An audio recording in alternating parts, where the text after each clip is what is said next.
chapitre 13. Chapitre 13, nous on lit le verset 11. 1 Corinthiens 13, 11.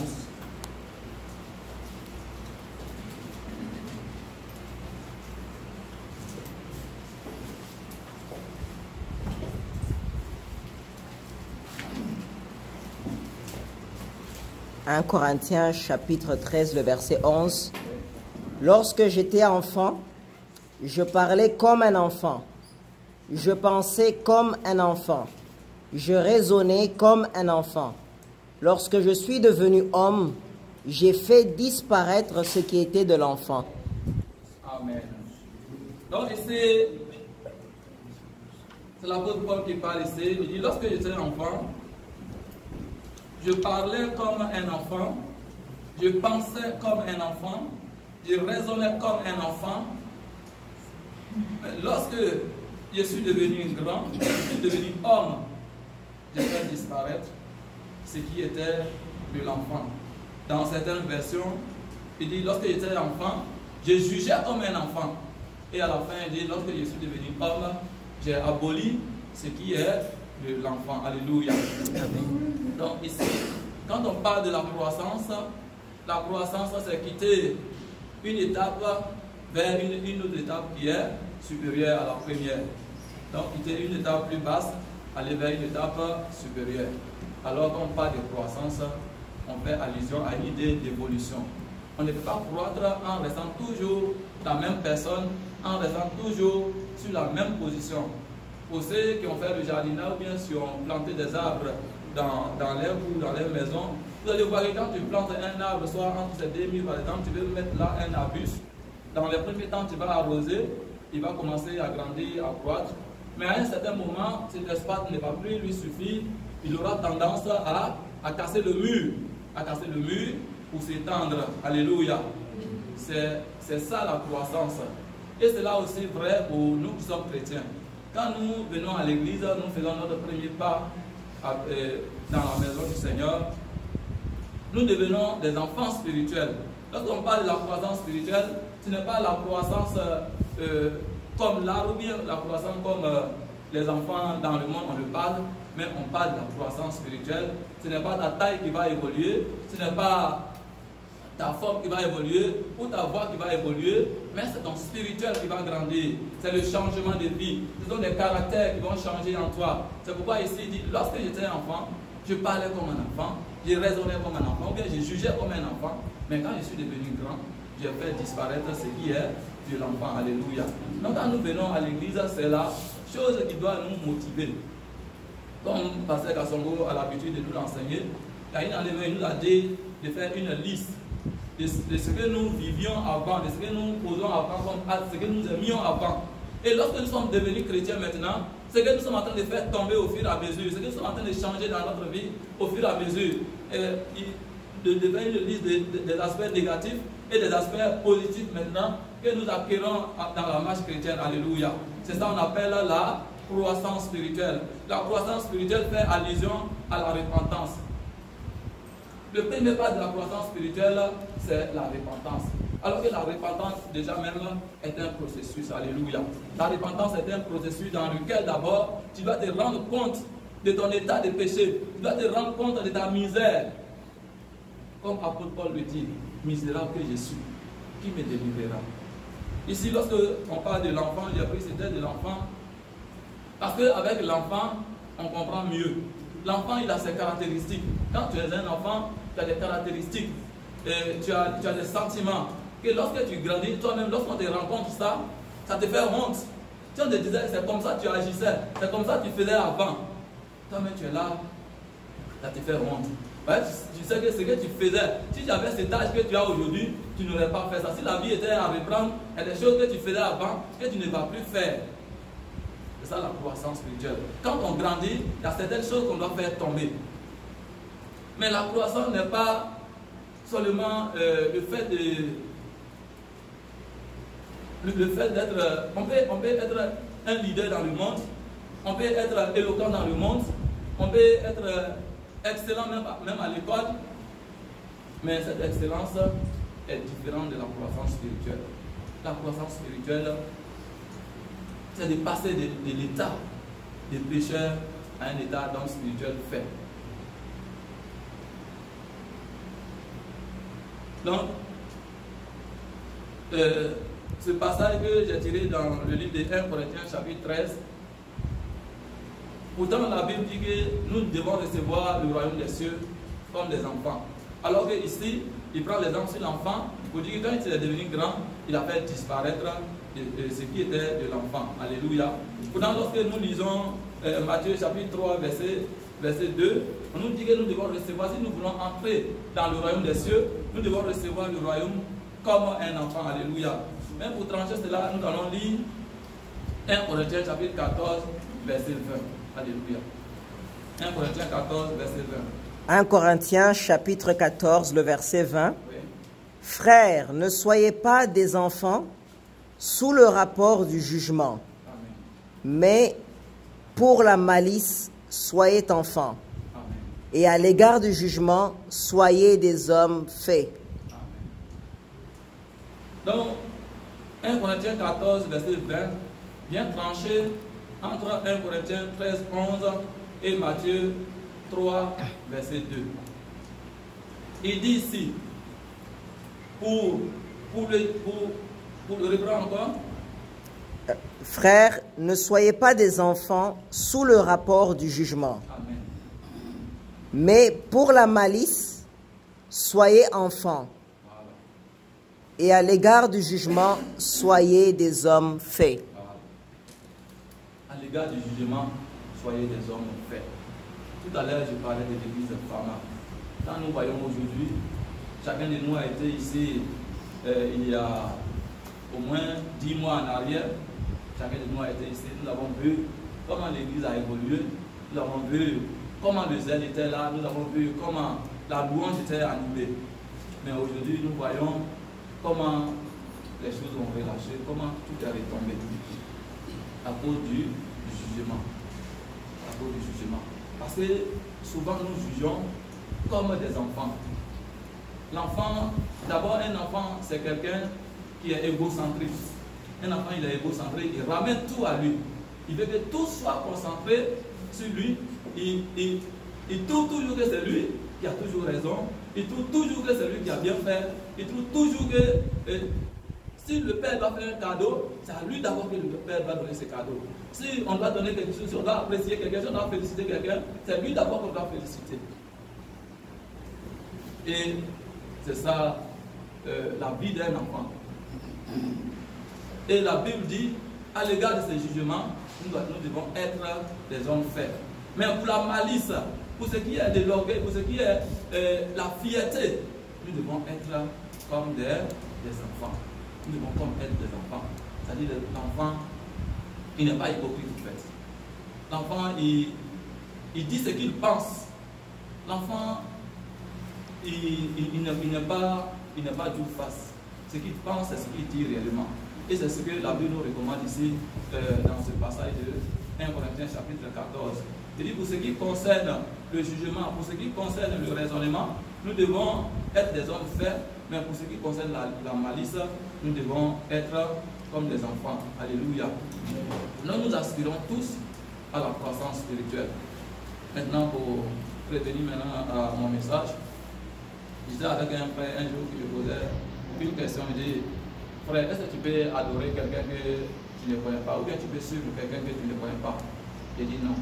Et alors pour suivre quelqu'un, qu'est-ce qu'il faut faire? Il faut connaître la personne. Alors quand nous venons à l'église, qui est-ce que nous venons suivre? Dieu. Pour connaître Dieu, qu'est-ce qu'il faut? Il faut connaître sa parole. Alléluia. Il faut connaître sa parole. Donc nous allons prendre nos Bibles encore dans le livre de Actes chapitre 7.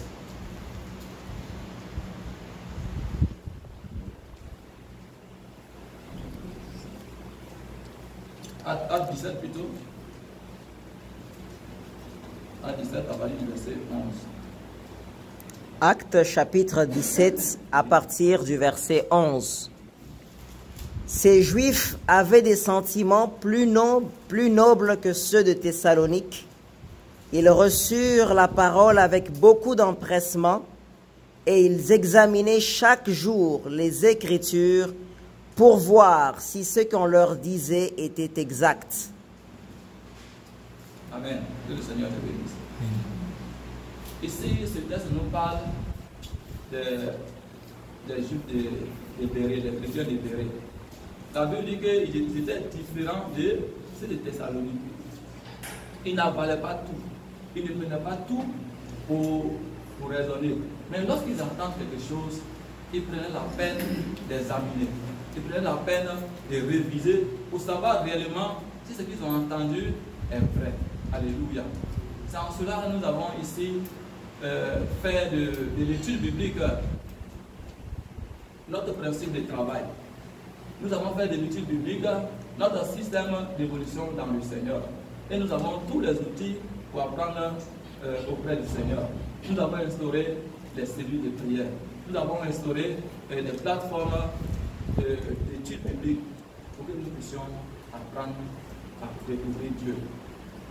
Comme David le dit dans Psaume 119, verset 18, « Ô Seigneur, ouvre mes yeux pour que je contemple les merveilles de ta parole. » Nous avons tous ces outils-là pour pouvoir découvrir la personne de Dieu. Mais est-ce qu'en réalité, dans notre démarche vers la croissance, dans notre démarche vers la perfection, est-ce que nous nous appuyons véritablement sur cette parole de Dieu pour qu'elle puisse nous transformer, comme on le dit dans notre terme de l'année? La parole de Dieu est tranchante comme une épée qui contre, pénétrante juste à séparer moelle et jointure. Est-ce que nous acceptons véritablement la parole de Dieu qu'elle entre en nous pour nous transformer? C'est vrai que nous pouvons avoir notre connaissance littéraire, nous pouvons avoir notre connaissance intellectuelle, mais elle ne suffit pas à faire croître un chrétien. La connaissance du Dieu ne suffit pas. Si tel était le cas, les philosophes seraient les meilleurs chrétiens dans le monde. Mais la connaissance intellectuelle ne suffit pas. Tant que nous ne nous enseignons pas au pied de notre Seigneur Jésus pour apprendre sa parole, pour découvrir, cela ne va pas marcher. Lorsqu'il prend l'exemple d'un enfant, nous devons faire disparaître ce qui est de l'enfant. L'enfant, lorsque tu ne lui dis pas de faire telle activité, il ne le fera pas. Et l'enfant aussi, c'est quelqu'un qui est beaucoup vacillant. C'est quelqu'un qui n'est pas stable dans la tête, comme on le disait autrefois au foyer. L'enfant, tu le fais lever tout à l'heure, il va vouloir s'asseoir. Mais tu lui dis de s'asseoir, au-delà de 15 minutes, il va vouloir encore se lever. Il n'est pas tranquille. Au contraire, ce que tu lui dis de faire, il veut toujours faire le contraire. Il veut toujours faire le contraire. Donc quand tu deviens grand maintenant, tu dois te laisser conduire par la parole de Dieu. Tu dois te laisser conduire par l'Esprit de Dieu. Et pour être conduit par l'Esprit de Dieu, qu'est-ce qu'il faut faire? C'est dans la méditation de la parole de Dieu. C'est dans la prière.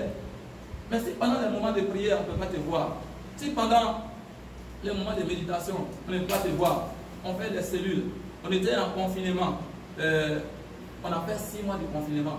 Pour moi, quand même, après 6 mois de retranchement, chacun dans son lieu d'habitation, ça serait au moins une joie de pouvoir nous retrouver et de reprendre nos activités. Mais on sort, là, ça devient catastrophique. Chacun se retire, chacun ne veut plus participer, chacun, c'est vraiment difficile. Je me pose la question. Quand je le dis, ce n'est pas que je parle à quelqu'un. Moi-même, ce matin, je suis venu en retard. Alors que nous faisons partie de l'intercession. Avant, l'heure qui était fixée pour notre intercession, c'était 8 heures les dimanches. Aujourd'hui, les dimanches, on commence le culte. Chacun vient, il rentre dans le culte comme ça, sans un moment de prière, sans un moment d'intimité avec Dieu. Quand c'est comme ça, c'est difficile. Et aujourd'hui, quand j'étais enfant, je raisonnais comme un enfant, je jugeais comme un enfant. Nous sommes basés aujourd'hui sur les jugements. Et pour les futilités, tel a dit, on ne cherche même pas à savoir si ce qu'on nous a dit c'est vrai ou bien c'est faux. Chacun prend sa décision sans même comprendre quelque chose. Avant même de comprendre quelque chose, tu as déjà pris ta décision. La meilleure décision, c'est de retirer. Aujourd'hui, on est là, on s'ajuste, c'est parce qu'on est ensemble. Mais si on est dispersé demain, qu'est-ce que ça nous apporte? Est-ce que ça fait avancer quelque chose à l'église? Dans ma même méditation tout à l'heure, le Seigneur me demandait, Tu as appelé combien de personnes? Il dit, regarde, j'ai regardé. Les chaises sont vides. Tu as appelé combien de personnes dans la semaine? Je disais, j'ai appelé une personne. Et cette personne est venue. Elle n'est pas venue. Donc si chacun s'est posé la question ce matin, durant la semaine, depuis que nous sommes séparés le dimanche, combien de personnes ai-je motivé? Combien de personnes ai-je exhorté? Combien de personnes ai-je encouragé? Tu peux être zélé, tu peux avoir de l'amour pour le Seigneur, mais si tu le fais seul, tu viens seul, tu te lèves seul à l'église, est-ce que tu vas grandir spirituellement? Tout à l'heure, quand j'ai dit, quand tu plantes un arbuste ici, dans les débuts, il va contenir, cet espace va le contenir. Mais à un moment, l'arbre cherche à s'étendre et il va chercher à casser le mur. Et même aussi, lorsque nous grandissons, nous devons grandir ensemble avec les autres. Nous devons chercher à évoluer. Parce que notre objectif à nous, ce n'est pas que nous soyons sauvés. Le Seigneur a dit quoi? Si vous portez du fruit et que votre fruit demeure, c'est là que mon Père sera glorifié. Et si mon Père est glorifié en moi, vous aussi, tout ce que vous voulez, vous pouvez me le demander et cela vous sera accordé. Mais si je prétends grandir seul, je prétends prospérer seul, à un moment donné, qu'est-ce qui va se passer? C'est comme un feu. C'est l'ensemble des bois qui allument le feu et ça donne une énergie, une puissance. Et le feu s'allume. Mais si tu le retranches dans ton coin, un seul bois ne peut pas donner une flamme. Un seul bois, qu'il soit sec ou pas, il ne peut pas donner une flamme. Il faut qu'il y ait au moins plusieurs bois pour que la flamme soit grande. C'est pareil pour la croissance spirituelle. Tu peux prier, tu vas faire descendre le feu. Mais si personne ne vient, tu vas prier pour lui. Tu peux être un excellent prédicateur, mais s'il n'y a personne qui t'écoute, tu vas prêcher à qui? Tu vas t'enfermer dans ta maison en train de prêcher. Tu vas t'enfermer dans ta maison en train de parler en langue. Est-ce que c'est l'œuvre du Seigneur que tu es en train de faire? Ce n'est pas l'œuvre du Seigneur. Donc, pour la croissance spirituelle, comme le Seigneur a dit, celui qui vient être grand parmi vous, qu'il soit le serviteur de ses frères. La croissance spirituelle est différente de la croissance dans le monde. Lorsque nous sommes dans nos entreprises, là où chacun travaille, on te parle de promotion, on te parle de l'évolution, et de passer du grade de subalterne à sous-directeur, sous-directeur à directeur, directeur à PDG. Là, tout le monde est sous ta commande. Mais dans le Seigneur, c'est d'être au service des autres, au service d'un grand nombre de personnes, au service de plusieurs âmes qui sont dans le Seigneur. Et nous travaillons pour la cause de Dieu. Pour que Dieu puisse nous bénir, il faut qu'il voie en nous son intérêt en tant que Dieu.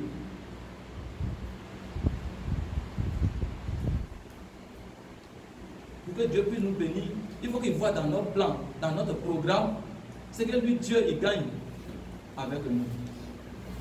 Alléluia. Quand maman parlait tout à l'heure ici, elle a beaucoup de problèmes ici. Est-ce qu'en réalité, en tant que personne, nous ne pouvons pas nous asseoir un moment pour résoudre notre problème? Est-ce que nous ne pouvons pas communiquer entre nous? Il a dit que j'ai raisonné comme un enfant, j'ai jugé comme un enfant. S'il me pose la question ce matin, est-ce que je ne suis pas toujours en train de juger comme un enfant? Est-ce que je ne suis pas toujours en train de raisonner comme un enfant? Est-ce que dans mon raisonnement, est-ce que j'ai évolué? Je me souviens, quand j'étais élève chez mon oncle, un jour, j'étais resté avec les filles. Quand on les prépare, souvent maintenant je sors, mais elles ne me gardent pas à manger. Je viens, j'ai oublié d'aller manger au kiosque. Mon oncle qui est à Abidjan, je lui fais le rapport. Il me dit, faut dépasser ça. Il faut dépasser ça. Je dis, ah bon, il dit, je ne mange pas, on me dit de dépasser ça. J'appelle mes parents, ah, ici là c'est chaud sur moi. Il dit, je ne mange pas, on me dit de dépasser ça. C'est après que j'ai compris qu'en tant qu'un garçon, c'est plein à cause de la nourriture. On ne me sert pas à manger. On me dit, à cet âge, je ne peux plus le faire. Les garçons, c'est plein pour de la nourriture. Quand c'est de l'enfant, quand tu grandis, tu dois dépasser ça. Elle a dit de moi. Je venais, j'étais en train de parler. Quand je suis arrivé, ils sont tués. Donc certainement, c'était moi qui parlais. Les choses, c'est pour l'enfant. Il raisonnait comme un enfant, il pensait comme un enfant. Mais quand il est devenu grand, il a aboli tout ce qui est de l'enfant. Aujourd'hui, tu veux, tu me donnes à manger. Tu ne me donnes pas à manger. Je sais que je peux me prendre en charge. Je peux avoir toutes sortes de nourriture que je veux. Je peux manger ça. Alléluia. C'est ça la croissance spirituelle. Il y a certaines choses que nous devons dépasser. Il y a certaines choses dont nous devons faire fi. Un chrétien ne doit pas rester sur un seul point du sang. Pardon, frère, pardon. Non. Il n'y a pas de réconciliation. J'ai des amis qui disaient que des garçons, ils boivent. Il dit des garçons qui se croisent et qui se séparent, c'est-à-dire qu'ils te disent au revoir normalement comme ça pour se séparer. C'est pas normal, c'est pas personne. Ils doivent se séparer dans la discussion, ils se parlent mal. Et puis quand ils se voient, j'ai dit quoi hier même? C'est moi j'ai dit ça, je n'ai pas remarqué ça. Et ils laissent tout tomber facilement, les païens. Ceux qui boivent, ils laissent tout tomber facilement. Mais le chrétien, tu l'as blessé là, il va parler, mais chaque fois qu'il y a une rencontre, il va ramener, il va te rappeler ça toujours. Il va te rappeler toujours. Très sérieux, très sérieux. Alors que les païens n'ont même pas ce problème-là.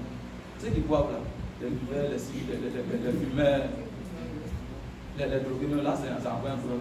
Ils vont même se poignarder. Mais ils sont toujours ensemble. Ils sont toujours ensemble. Ils s'aiment dans ça. Parce qu'ils partagent quelque chose en commun. Ils ont quelque chose en commun qu'ils partagent.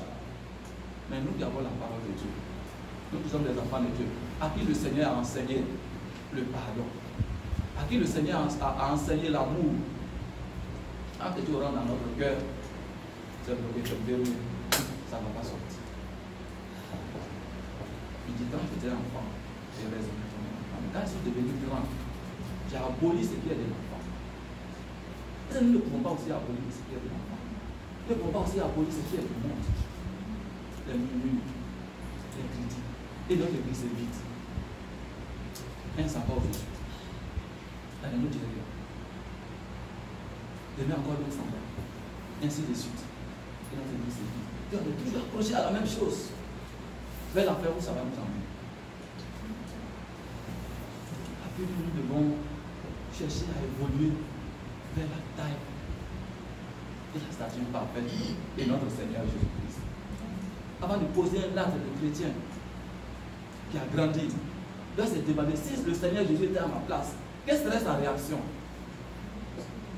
Cette offense qu'on me fait, mais cette insulte qu'il reçoit, si c'était le Seigneur Jésus, que dirait-il? On est toujours prêt à réagir. Très impulsif. On connaît tellement nos droits. Dans ce sens-là, soyons comme des enfants. 1 Corinthiens 14. Dans ce cas, soyons comme des enfants. Prenez son droit. Ne marche pas sur mon pied. Non, non, non. Dans ce cas, soyons comme des enfants. L'enfant, il ne regarde pas tout ça là. Tu vas l'insulter, tu vas le frapper. Il suffit de lui donner un bonbon tout à l'heure, il donne la main, il vient se jeter dans tes bras. Parce que tu es son parent. Tu as le droit de faire ça. Quand tu n'as pas quelque chose dans son cœur, tout ça, ça va le détruire, ça va le ronger. Alléluia. Amen. Et ça va pouvoir s'en spirituel. Nous sommes des chrétiens pour prier. Le Seigneur a accompli des miracles. Mais avant de partir, il a dit, si vous croyez en mon nom, vous ferez tous ces miracles que j'ai fait, vous en ferez même de plus grands que ça. Mais aujourd'hui, on a des témoignages. On peut faire regarder des vidéos sur YouTube, des messages circulent. Les messages circulent. Les gens qui rendent des témoignages, je ne sais même pas si c'est vrai ou c'est faux. Et c'est dans ça que nous mettons notre foi. Mais est-ce que nous ne pouvons pas aussi expérimenter cette vie de témoignage? Est-ce que nous ne pouvons pas aussi expérimenter la puissance de Dieu? C'est possible. Mais il suffit de nous disposer de rechercher la part du Seigneur et de fermer nos oreilles à tout ce qui est dehors. Et chercher à nous rassembler. Un chrétien qui grandit, c'est un rassembleur. Un chrétien qui grandit, c'est un chrétien qui ne cherche pas ses propres intérêts. C'est pourquoi j'ai pris l'exemple d'un enfant. L'enfant, dans ce sens-là, on dit de ne pas être comme un enfant. Parce que l'enfant cherche ses propres intérêts d'abord, il est égocentrique, il ramène tout à lui. Mais dans la croissance, nous devons au contraire regarder l'autre comme étant supérieur. Nous devons chercher l'intérêt de l'autre. Et d'ailleurs, un économiste a fait cette expérience au cours d'une conférence. Je crois que j'ai une fois parlé de ça ici. Il était 50 personnes et chacun avait un ballon. Il a dit chacun prend un ballon, il écrit son nom sur le ballon, sur son ballon. Il a écrit son nom. On dit bon, mettez les ballons dans la salle. Ils se sont retirés, ils ont versé les ballons dans la salle. On dit chacun cherche son ballon. On vient, on file. Il a donné un timing pour que chacun retrouve son ballon. Le temps qu'il a donné respirer, chacun n'a pas retrouvé son ballon. Il dit retournez. Il a versé le même ballon. Il dit si tu trouves pour ton ami, donne-lui et revenez. C'est-à-dire qu'ils n'ont même pas fait la moitié du premier temps qu'ils ont perdu sans avoir résultat. Chacun a trouvé son ballon. Dès que je prends pour mon frère Simon, voici pour toi. Je lui donne rapidement. Lui aussi, il gagne pour moi, il me donne. Mais si on ne faisait pas ça, il va voir pour moi, il va jeter, il va faire cela, il va chercher pour lui. Chacun cherche son intérêt. Ça nous met en retard. Ça nous met en retard. Alors que si tu te mets à chercher l'intérêt de l'autre, ça te permet aussi toi de trouver pour toi rapidement. Amen. Nous devons évoluer dans l'esprit. C'est là la croissance spirituelle. Nous devons savoir que nous formons une famille. Nous formons un seul corps. C'est un mal, nous devons tous souffrir avec. C'est ça la croissance spirituelle. Alléluia. Nous allons continuer un peu dans 1 Corinthiens 13 toujours. Dans les jusqu'au verset 13. 1 Corinthiens chapitre 13, le verset 13. Verset 12 à 13. Le verset 12 à 13. Aujourd'hui, nous voyons au moyen d'un miroir, d'une manière obscure, mais alors nous verrons face à face.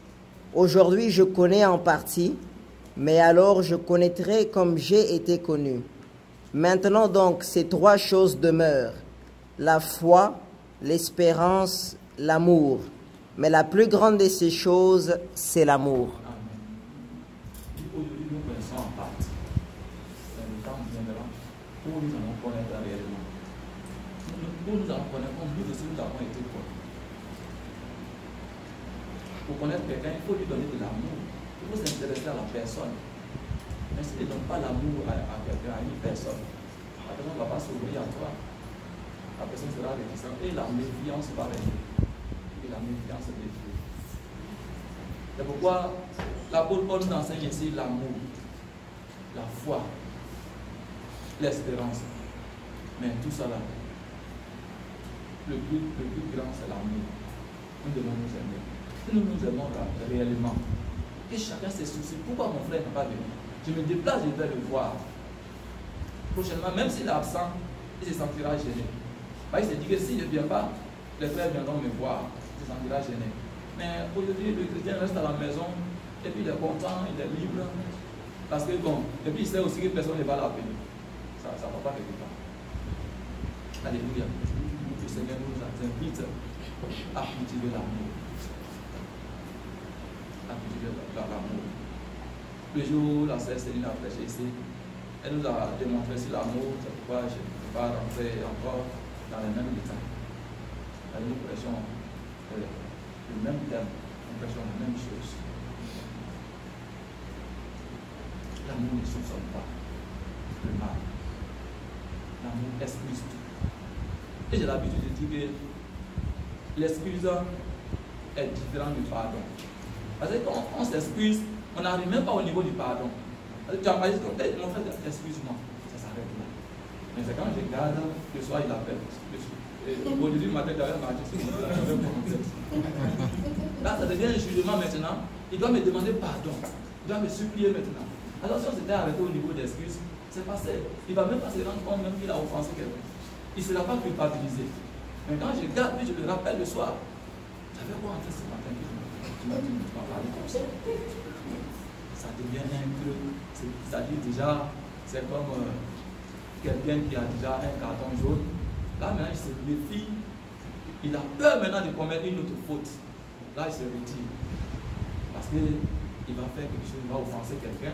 Maintenant il ne supporte pas d'offenser quelqu'un. Sinon la personne se rétracte sur lui-même. Alors la Bible dit quoi? Nous devons cultiver la communion fraternelle. La Parce que nous sommes les membres les uns des autres. Alléluia. Amen. Et dans la même vision, le Seigneur a amené dans Ézéchiel, où il a transporté dans cette vallée où il y avait des ossements desséchés. Il a dit, est-ce que tu crois que ces ossements peuvent revivre? Il a dit, Seigneur, je le sais. Ok. Donc je dis que le Seigneur m'a parlé de la vision du prophète Ézéchiel, où il a conduit dans la vallée où il y avait des ossements desséchés. Il a dit de prophétiser sur les ossements pour qu'ils revivent. Alléluia. Amen. C'est ça la bonne nouvelle.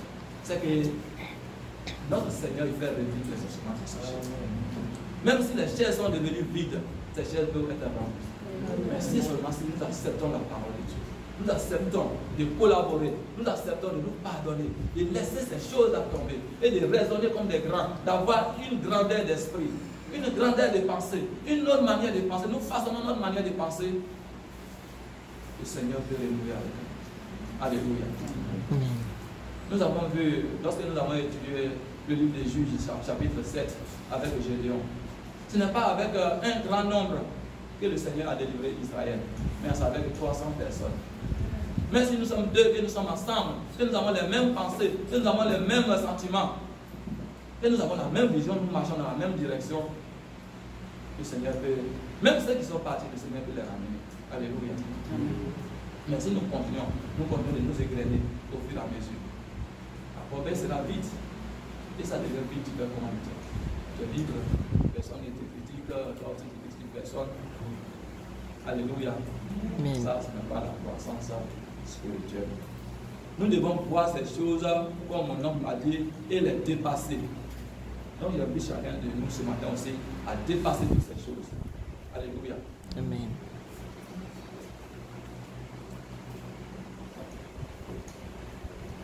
Nous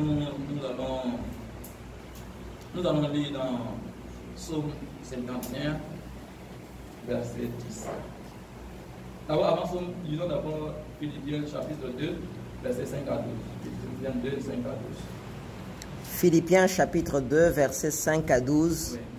Ayez en vous les sentiments qui étaient en Jésus-Christ, lequel, existant en forme de Dieu, n'a point regardé comme une proie à arracher d'être égal avec Dieu, mais s'est dépouillé lui-même en prenant une forme de serviteur, en devenant semblable aux hommes et ayant paru comme un simple homme.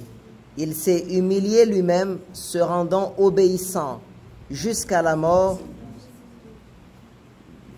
Oui, de 5 à 12, n'est-ce pas? Jusqu'à la mort, même jusqu'à la mort de la croix. C'est à 12, non? C'est pourquoi aussi Dieu l'a souverainement élevé et lui a donné le nom qui est au-dessus de tout nom, afin qu'au nom de Jésus, tout genou fléchisse dans les cieux, sur la terre et sous la terre, et que toute langue confesse que Jésus-Christ est Seigneur, à la gloire de Dieu le Père. Ainsi, mes bien-aimés, comme vous avez toujours obéi, travaillez à votre salut avec crainte et tremblement, non seulement comme en ma présence, mais bien plus encore maintenant que je suis absent. Amen. Amen. Seigneur nous bénisse. Donc vous voyez que ce passage est beaucoup clair. Dans le Seigneur, la condition de la croissance spirituelle, la condition de l'élévation, c'est l'obéissance et la soumission. C'est l'humilité. La Bible dit que notre Seigneur Jésus-Christ, il existait en forme de Dieu, mais il n'a pas regardé cela comme une occasion d'être égal de Dieu. Mais il s'est rendu obéissant en allant jusqu'à la croix, en mourant. Même la mort de la croix, le Seigneur a supporté ça. Quel outrage notre Seigneur Jésus n'a pas supporté? Quelle critique, quel blâme? Non, le Seigneur n'a pas été blâmé. Mais il a supporté ça, il a accepté ça. Il s'est rendu obéissant. Mais la conséquence, c'est quoi? Qui veut me dire la conséquence? Dieu l'a souverainement élevé en lui donnant le nom qui est au-dessus de tout nom, afin que dans le nom de Jésus-Christ, tout genou fléchisse et que toute langue confesse que notre Seigneur, il est Dieu à la gloire de Dieu, il est Seigneur à la gloire de Dieu le Père. La conséquence de l'obéissance, la conséquence de la soumission, c'est l'élévation dans le Seigneur. Apôtre Paul dit d'aspirer aux dons les meilleurs. Et il nous donne une voie par excellence. Et cette voie par excellence, c'est l'humilité, c'est l'amour. Tu veux être grand dans une église, il faut être humble. Il faut accepter les conditions. Il faut te soumettre à ce qu'on te dit. Il faut te rabaisser. C'est pas à toi de t'imposer. C'est pas à toi de dire je suis grand, venez. Ce n'est pas comme ça. C'est ta soumission. Il va te lever. Parce que le Seigneur Jésus a montré comme exemple. Il s'est rendu obéissant. Il s'est humilié jusqu'à la mort de la croix. Et en fin de compte, le Père l'a soulevé le nom. Il lui a donné un nom qui est au-dessus de tout nom. Et le Seigneur notre Dieu a dit, si nous sommes obéissants, si nous sommes dociles, nous allons manger la meilleure position du pays. Si on dit que si tu es docile, tu vas manger la meilleure position. Que qu'on fait, c'est quoi? Ce n'est pas docile. Tu vas pas manger la meilleure position. Alléluia. Amen. Donc, nous devons évoluer dans l'esprit. Nous devons grandir. Nous devons nous pardonner les uns les autres. Nous devons être tolérants les uns envers les autres. Pour grandir. Nous savons que nous avons une charge chacun de nous. L'église, c'est l'église de Jésus-Christ. Et il s'est pris cette église-là au prix de son sang. Il s'est rendu obéissant. Il allait supporter qu'on le cloue à la croix. Pour que l'église soit là aujourd'hui. S'il avait accepté la proposition de ses disciples, de Pierre, Jean et Jean, qui était de finir avec ces gens qui étaient venus contre lui, on ne serait pas là aujourd'hui. Mais à un moment, il les a réprimandés. Il dit pas devant Satan, parce qu'il avait quelque chose à accomplir. Il n'a pas défendu lui-même ses propres intérêts. Il n'a pas aussi regardé le fait de désister en forme de Dieu là comme une occasion d'être égal de Dieu. Mais il s'est rendu obéissant. Il a allé accomplir l'objectif pour lequel il est venu. Et lorsque nous lisons dans Luc 10, nous avons dit, là où il devait partir, il n'est pas parti. Et nous envoie maintenant d'aller, de prêcher la parole et de gagner les âmes. Mais comment nous pouvons gagner les âmes dans notre église si déjà le premier jour que quelqu'un fait son culte ici, il se rend compte qu'il y a beaucoup de problèmes. Beaucoup de problèmes. Tu as vu quelqu'un, il vient déjà, il se rend compte qu'il y a trop de problèmes. Il va rester dans son coin. Si nous ne sommes pas soudés ici, nous allons chasser les âmes. Mais toi, tu peux avoir la foi.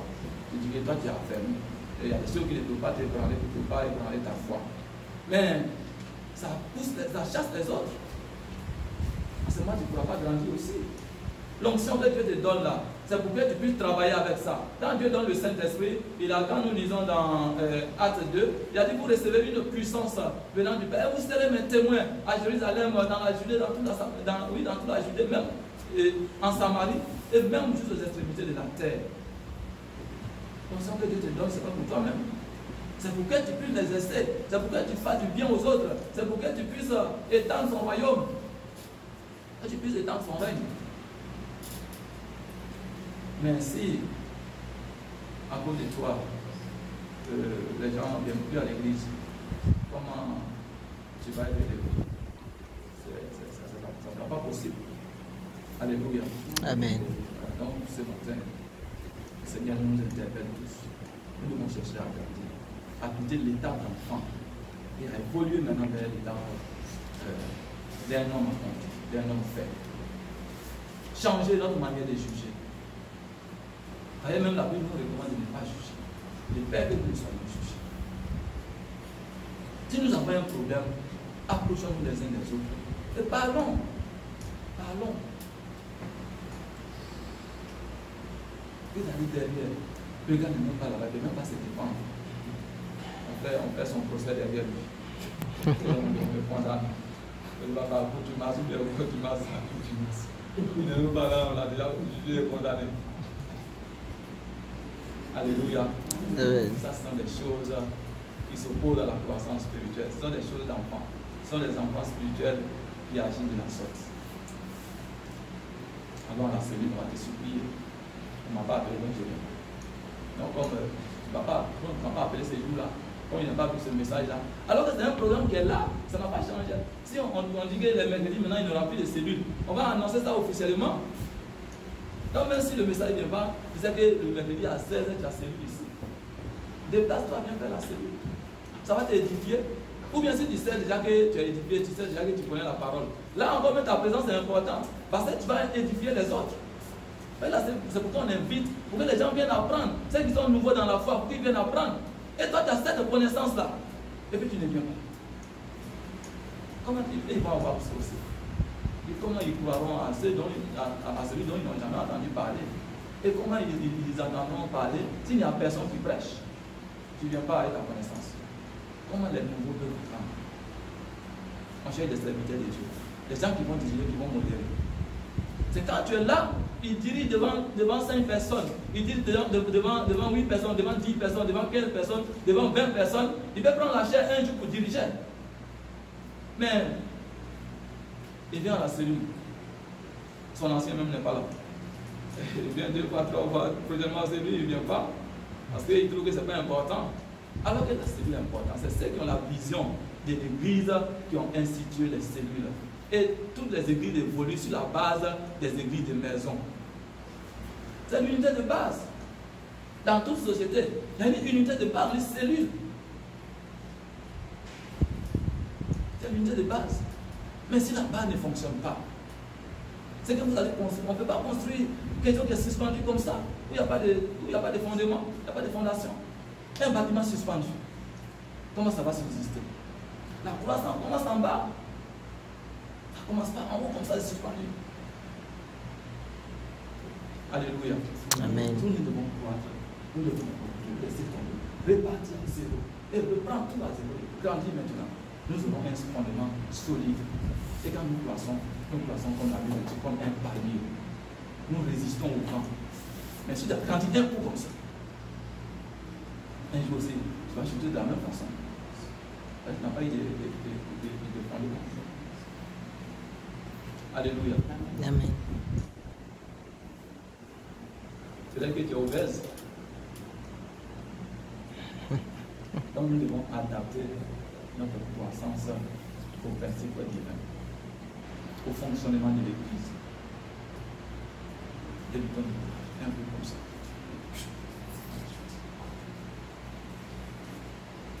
Alléluia. Amen.